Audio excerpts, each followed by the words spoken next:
কংগ্ৰেছৰ মানুহবিলাকে কিয় অৰুণোদয় লৈ আছে? কংগ্ৰেছৰ মানুহবিলাকে কিয় বিনামূলীয়া চাউল লৈ আছে? আৰু এই কংগ্ৰেছৰ মানুহবিলাকে দালি নিমখ চেনি কিনিবৰ কাৰণে লাইনত থিয় হ'ব, নিশ্চিত হৈ থাকক।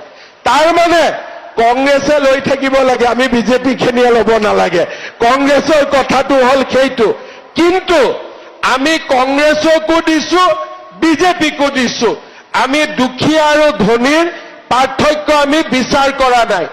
এজনে ক'লে যে মিঠাতেল দিব নালাগে, তেতিয়া মই ক'লো সৰুতেতো মোৰ জ্বৰ হলে মায়েতো মিঠাতেল গৰম কৰিয়ে ভৰি তলত মালিচ কৰিছিলে। কৰে নে নাই আপোনালোকে? কৰে নে নাই?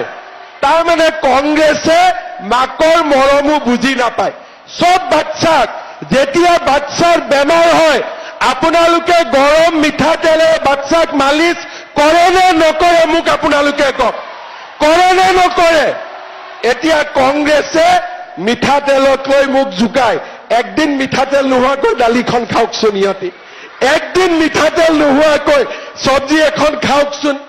তাৰমানে মই এইটোৱে বুজিলো যে এই কংগ্ৰেছৰ মানুহবিলাকক তেওঁলোকৰ মাকে সৰুতে চিনি পাইছিল যে ই আগত গৈ কংগ্ৰেছে হ'ব, সেইকাৰণে তাৰ জ্বৰ উঠিলেও তাক তেলেদি কেতিয়াও মালিচ নকৰিছিলে।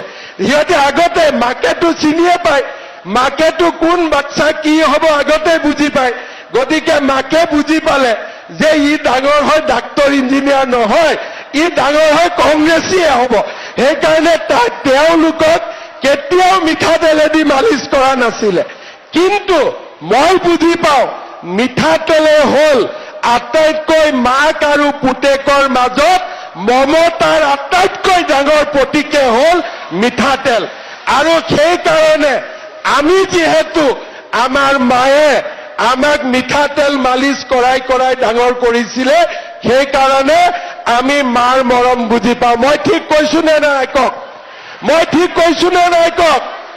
এতিয়া আপোনালোকে কওক, চাউল কম দামত দিম, দালি কম দামত দিম, নিমখ কম দামত দিম, মিঠাতেলো কম দামত দিব লাগে নে নালাগে?